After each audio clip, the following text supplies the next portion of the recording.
একটা প্রশ্ন করি, ভেবে দেখুন তো মিলে কিনা আপনার সাথে। ধরুন আপনি ভাত খাচ্ছেন বা রাতে ডিনার করছেন এক হাত দিয়ে, আর এক হাতে মোবাইল ফোনটা।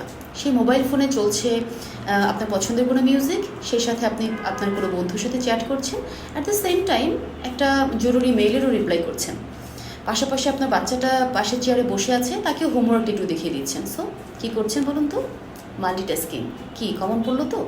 আমাদের প্রত্যেকের মধ্যে এই অভ্যেসটা আছে মাল্টিটাস্কিং করার, ঠিক আছে? মাল্টিটাস্কিংয়ে যেটা হয়, সাইমালটেনিয়াসলি আমরা অনেকগুলো কাজের লোড বা দায়িত্ব নিয়ে ফেলি, যেটার কোনোটাই আমরা প্রপারলি অ্যাকমপ্লিশ করতে পারি না।